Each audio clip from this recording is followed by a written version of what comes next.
MP DElEd वाले सभी students ध्यान दें माय डियर फ्रेंड्स, कल सुबह जो योग शिक्षा का पेपर होगा 16 जून का पूरा पेपर और सॉल्यूशन मेरे द्वारा आज यहाँ पर बताया जा रहा है। सभी बच्चों से बार बार मेरा इतना कहना होता है कि जो पेपर मेरे द्वारा चैनल पर मैं लेकर आप सभी बच्चों के लिए आ रहा हूँ, आप उन्हें क्या करें, याद करें, जिससे कि क्या हो सके, जिससे कि आप परीक्षा में अच्छे नंबर प्राप्त कर सकें। इसलिए आप इस क्वेश्चन पेपर को पूरा ध्यान से देखेंगे और अच्छे से याद करेंगे। जो बच्चे हमारे साथ आज नए जुड़े हैं माय डियर फ्रेंड्स, चैनल को सब्सक्राइब जरूर करके रखें। आपके लिए प्रयास और मेहनत हम लगातार कर रहे हैं और आगे भी आपके लिए प्रयास मेहनत करेंगे, ये मेरा आपसे वादा है। आइए शुरुआत करते हैं हमारे प्रश्नों से जो परीक्षा में आपको दिए जाएंगे और आपसे पूछे जाएंगे। जैसा कि आप देख पा रहे हैं, क्वेश्चन आएगा आपका कि अंतर्राष्ट्रीय योग दिवस मनाया जाता है। अंतर्राष्ट्रीय योग दिवस कब मनाया जाता है? तो माय डियर फ्रेंड्स ध्यान रखना है, 21 जून को अंतर्राष्ट्रीय योग दिवस के रूप में मनाया जाता है। इसमें आप 21 जून करेक्ट उत्तर के रूप में ध्यान रखेंगे। केवल्य धाम की स्थापना की गई थी, तो प्यारे विद्यार्थियों ध्यान रखना है 1924 में केवल्य धाम की स्थापना होती है। इसमें आप लिखेंगे 1924, ठीक है। तो 1924 जो होगा करेक्ट उत्तर हो जाएगा। अगला क्वेश्चन आएगा कि ध्यान के बाधक तत्व हैं, तो जो आलस्य होता है ध्यान का बाधक तत्व होता है, तो इसमें लिखना है आलस्य। परिसंचरण तंत्र का अंग है, तो परिसंचरण तंत्र का अंग क्या होता है? तो यहाँ पर आपसे 4th में पूछा गया है, तो ध्यान रखना है हृदय जो होता है परिसंचरण तंत्र का अंग होता है। इसमें आपको हृदय लिखना है। अभी तक आपने वीडियो को लाइक नहीं किया है तो आप वीडियो को लाइक जरूर करें। चैनल पर नए हैं तो मेरे सभी प्यारे भैया बहन वीडियो को लाइक कर चैनल को सब्सक्राइब जरूर करिएगा, ठीक है।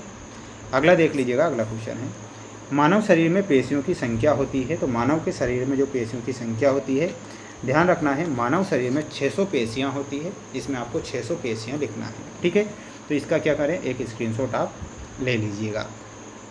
अब हम बढ़ेंगे हमारे अगले क्वेश्चन की ओर। अगला क्वेश्चन देख लो, ये है आपका अगला क्वेश्चन जो कि आप स्क्रीन के सामने देख पा रहे हैं। और बिल्कुल प्यारे विद्यार्थियों, पेपर आपको ध्यान से देखना है, याद आपको करना है। जैसा कि क्वेश्चन है कि अनुलोम विलोम प्राणायाम के 2 लाभ लिखिए, कुंडलिनी योग को लिखिए, पंचकोश के नाम लिखिए। तो ध्यान से इनके आंसर आपको देखना है और याद करना है।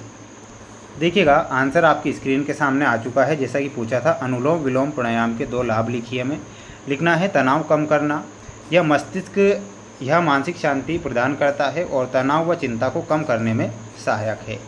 श्वसन तंत्र में लिखना है, यह फेफड़ों की कार्यक्षमता को बढ़ाता है और शरीर में ऑक्सीजन के प्रवाह को बेहतर करता है। तो ठीक है, तो ये दूसरे का आंसर हो जाएगा अनुलोम विलोम का।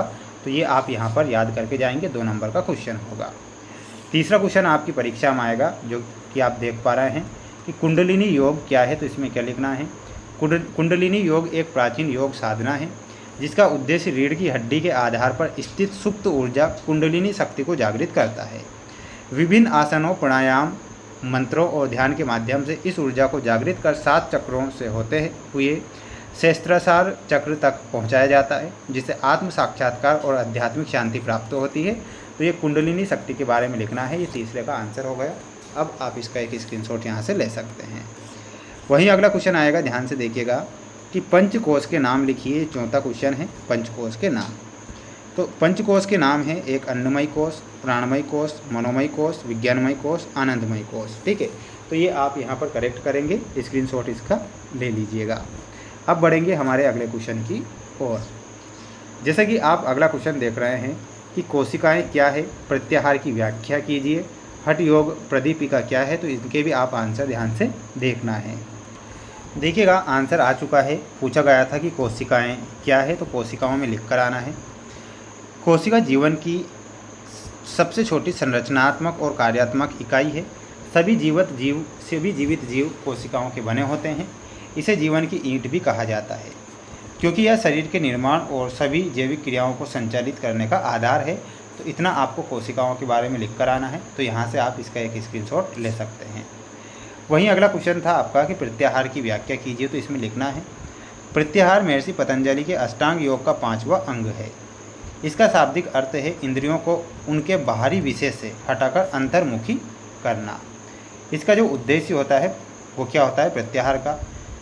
जब साधक अपनी बाहरी इंद्रियों आँख, कान, नाक आदि पर नियंत्रण पा लेता है तो मन एकाग्र होता है, जो धारणा और ध्यान के लिए अनिवार्य है।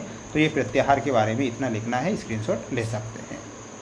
अब जो अगला क्वेश्चन है आपका, ये हठ योग है ना।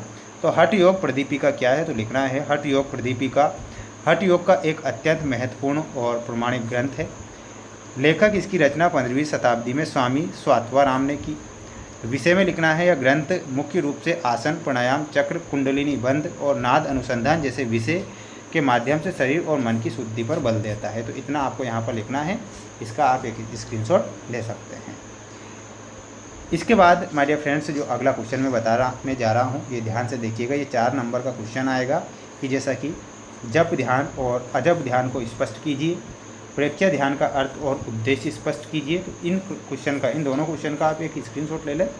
और इसके बाद में जो आपका 8वां क्वेश्चन भी 4 नंबर का आएगा, शरीर रचना पर योग का प्रभाव लिखिए, मानसिक स्वास्थ्य पर योग का प्रभाव लिखिए। तो इनके जो आंसर है आपको मैं बता देता हूँ। चैट जीपीटी है ना, बिल्कुल सुविधा दे रखी है चैट जीपीटी, तो आप थोड़ा दिमाग लगाकर इनके आंसर निकाल लेना और अच्छे से याद कर लेना। तो मेरे द्वारा ये सेट पेपर बताए जो जा रहे हैं, ये सिर्फ मोस्ट के तौर पर मैं बता रहा हूँ, जिससे कि आपको परीक्षा में हेल्प हो सके। सभी बच्चों से मेरा इतना कहना होता है कि आप चैनल को सब्सक्राइब जरूर करें। ये आपका अगला सेट पेपर होगा, मैं नेक्स्ट वीडियो में बता दूंगा। ठीक है, बने रहें हमारे साथ, मिलते हैं नेक्स्ट वीडियो में।